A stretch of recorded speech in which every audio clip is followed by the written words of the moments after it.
E a solução está exatamente nessas coisas pequenas. Olha, a família de Davi desprezou Davi, era o menor, era o que estava sempre ocupado trabalhando. E nós vamos ver que os irmãos de Davi estavam todos em casa, não estavam fazendo nada, estavam tudo ali. Quando o profeta Samuel chegou para ungir o rei de Israel, eles nem se lembravam de Davi. Mas aquele desprezado, aquele pequeno, aquele que eles não viam nada nele, era aquele que Deus queria. Era um adorador de Deus, talvez criticado pela família, talvez aí que era até explorado pela família, porque ele trabalhava sendo ainda pequeno, sendo ainda uma pessoa que não deveria assumir uma responsabilidade tão grande, sendo que ele tinha outros irmãos, né? Então, esses irmãos mais velhos é que deveriam estar lá no campo. Mas, apesar de ser desprezado, ele era a solução daquela família. Aquela família nunca mais ia pagar impostos, aquela família nunca mais passaria por necessidade financeira, devido exatamente àquela pessoa que eles desprezavam, que achavam que ele não era nada. Então veja só, às vezes a coisa esquecida, a pequena coisa, talvez aquele desprezado, é a solução da sua família, da sua casa. Porque ele está com Deus, está buscando a presença de Deus, está acreditando em Deus, está tentando fazer a obra de Deus. Uma fé obediente. A instrução dada pelo profeta Eliseu para solucionar o problema da viúva é bastante reveladora sobre a dinâmica desse milagre. Veja 2 Reis 4, 3 a 5. Num primeiro momento o profeta chamou a mulher à ação. Vai, pede para ti vasos emprestados. A fé é demonstrada pela ação. Tiago 2,17. Jesus também viu a fé do paralítico e dos homens que o conduziram em Cafarnaum. Marcos 2, de 1 a 12. Então é preciso haver uma fé obediente, ou seja, quando Deus manda a orientação no que fazer para solucionar o problema, é preciso obedecer a Deus. Então não adianta apenas buscar Deus mostrar e a pessoa não ser obediente à vontade de Deus, à ordem de Deus, para o que fazer para solucionar o problema. Às vezes você, hoje, acabou de ouvir a palavra de Deus e já viu a solução na sua casa. Mas o que adianta você ver se você não praticar, não obedecer, não for fazer o que tem que fazer? Aí a solução não virá. Então é preciso tomar uma atitude de ir, de fazer. Veja bem que Josué, quando assumiu o lugar de Moisés, Deus disse: esforça-te, tem bom ânimo, vai fazer. Mas vai com esforço, vai com ânimo fazer o que Deus está mandando. Você tem uma tarefa para fazer. Então é preciso que a pessoa se esforce por cumprir, por obedecer a palavra de Deus, a vontade de Deus. Então a ordem era: vai e pede vasos emprestados. Aquela mulher precisava agora da cooperação dos seus 2 filhos, da obediência dos seus 2 filhos também, para que eles fossem às casas dos vizinhos buscar vasilhas vazias. Então era preciso haver uma união ali e uma obediência. A mulher obedecer à ordem do profeta e os filhos obedecerem à sua mãe. Então tudo ali funcionou direito porque houve obediência, tanto a Deus como agora os filhos à sua mãe. Muitos filhos não são abençoados na sua vida porque não obedecem aos seus pais. E muitos pais não são abençoados porque não obedecem a Deus, não temem a Deus, não oram, não intercedem pelas suas famílias, pelos seus filhos. Então sempre a fé, ela precisa de obediência, de alguma coisa, de uma providência, de fazer alguma coisa. Então a fé, ela existe uma ação quando existe fé. Em segundo lugar, o milagre deveria acontecer de portas fechadas. Fecha a porta, disse o profeta. A mulher obedeceu o profeta e o azeite começou a fluir. E assim pôde ela salvar os filhos, pagar as dívidas e viver dignamente. Então aquele tipo de milagre, ele deveria ser realizado dentro de casa. Por quê? Se ele fosse realizado na rua, o que aconteceria? Os vizinhos começariam a pegar as suas vasilhas de volta, cheias de azeite. Alguns poderiam roubar, o credor poderia pegar além do que era a dívida. Então era um milagre para acontecer dentro da casa da mulher, não na rua. A maioria dos milagres são feitos, realizados publicamente, porque os milagres são realizados para a glória de Deus e são realizados com o objetivo de, algumas vezes, comprovar que aquele homem, aquela pessoa que está sendo usada é de Deus. Existe também o motivo de comprovar que a pregação da palavra de Deus está sendo pregada é a palavra de Deus. E na maioria das vezes o objetivo do milagre é que haja um ajuntamento de pessoas e depois do ajuntamento dessas pessoas haja a pregação do Evangelho e essas pessoas se convertam, porque já viram um milagre de Deus e agora ouvem a palavra de Deus. Então essas duas coisas unidas produzirão resultado de salvação de almas. Sempre foi assim no livro de Atos dos Apóstolos. Sempre um milagre, ajuntamento de pessoas, pregação do Evangelho e muitas conversões. Esse é o padrão bíblico. Então, a partir do momento que as vasilhas começaram a chegar, a mulher ia despejando ali o azeite naquelas vasilhas ali, e as vasilhas iam sendo cheias e continuava a botijinha cheia. É possível que uma das causas da escassez de milagres hoje esteja na publicidade desenfreada. Deus quer privacidade, mas os homens gostam de notoriedade. Gostam de aparecer e vangloriar-se. Lucas 12:15. Deixam a porta aberta para serem vistos. Então, quando os milagres acontecem para apenas um proveito humano, para o engrandecimento humano, então esses milagres estão fadados ao fracasso no resultado desses milagres. Agora, Deus faz os milagres sempre com o objetivo de serem vistos. Milagre é para ser visto. Imagine aquela mulher ali pagando a sua dívida e depois tendo que comprar as vasilhas para os vizinhos. Mas por quê? Porque aconteceu um milagre na minha casa. Deus me visitou.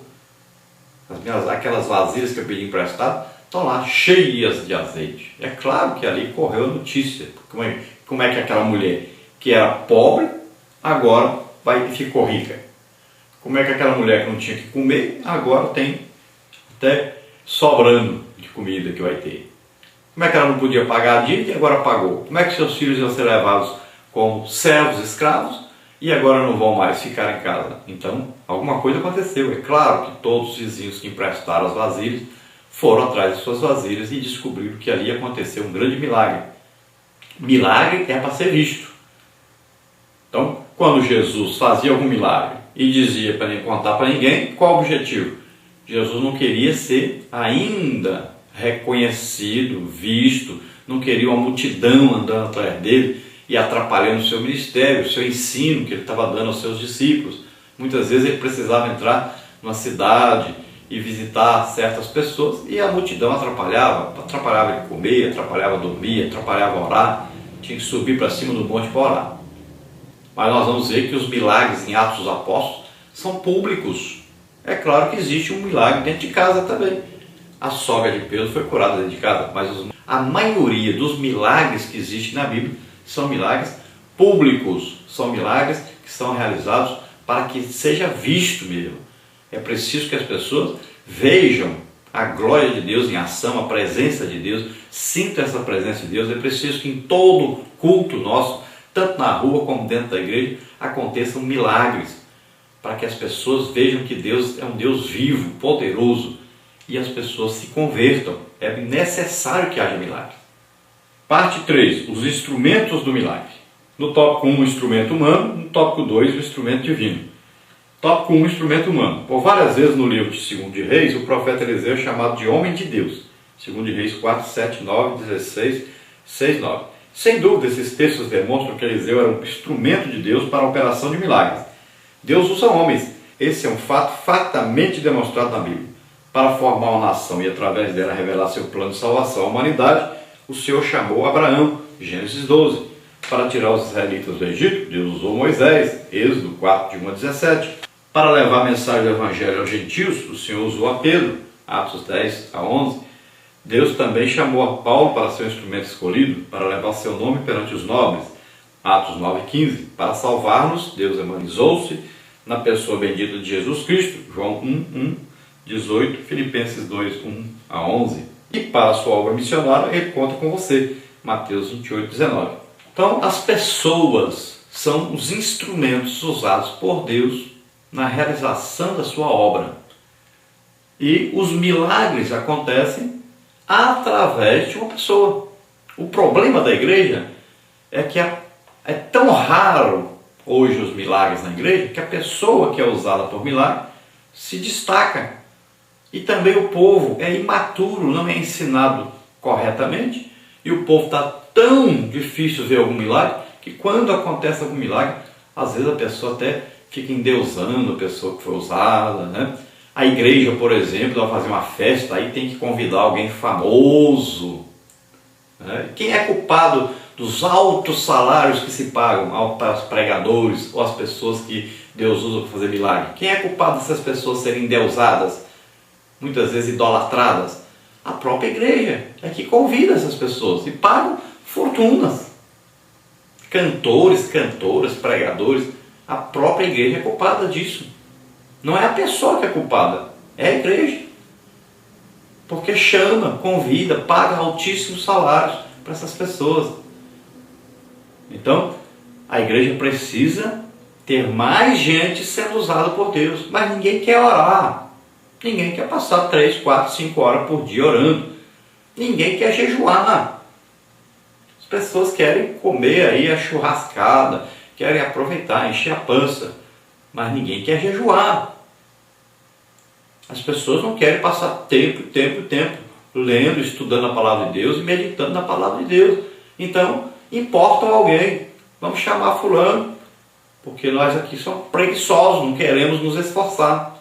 E é isso que está acontecendo. Faça você mesmo. Seja cheio do Espírito Santo. Ao invés de ficar falando mal das pessoas, ao invés de sentar atrás da mesa e ficar criticando aqueles que são usados por Deus, faça você mesmo. Você mesmo busque a Deus. Veja se toma aí uma reação de repente na sua vida. Ah, eu conheço a Bíblia. Ah, eu sou estudioso, eu sou inteligente. Ah, que eu ministro a palavra de Deus. Sim, mas a Bíblia diz que aqueles que ministram a palavra de Deus também devem ser usados em milagres. É isso que ocorre na Bíblia. Veja aí, Paulo entendia muito a palavra de Deus, mas era um homem tremendamente usado em milagres. Então, é isso que devemos hoje a igreja buscar. Buscarmos sermos usados por Deus, não só para falar a palavra de Deus, mas também para ministrar o poder de Deus, a presença de Deus, ministrar com amor para que as pessoas recebam o milagre em suas vidas e sejam abençoadas, não só ouvindo, mas também recebendo os milagres de Deus. Então Deus conta com cada um de nós na sua obra missionária. Temos aí milhões de almas para ganhar. Então, aliste-se nesse exército de Deus. Pregue a palavra de Deus. Busque salvação das almas. 2. Instrumento divino. Quando uma grande fome assolava Samaria, o profeta Eliseu profetizou a abundância de alimentos. Então disse Eliseu: ouvi a palavra do Senhor. Assim diz o Senhor: amanhã, quase a este tempo, uma medida de farinha haverá por um ciclo, 2 medidas de cevada por um ciclo à porta de Samaria. 2 de Reis 7:1. O cumprimento dessa profecia parecia pouco provável naqueles dias, a ponto de o capitão, em cujo braço o rei se apoiava, haver ironizado: ainda que o Senhor fizesse janelas no céu, poder-se-ia fazer isso? 2 de Reis 7:2.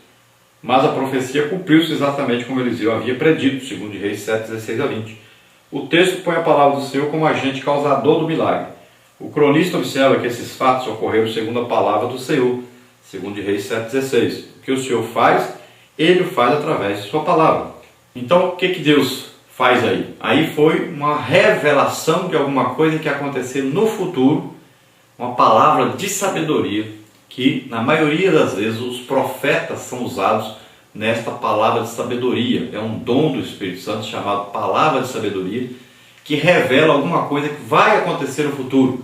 Por exemplo, no Novo Testamento, existe profeta? É evidente que existe. Não profeta profetizando a vinda de Jesus, mas agora profetas que falam alguma coisa que vai acontecer no futuro também.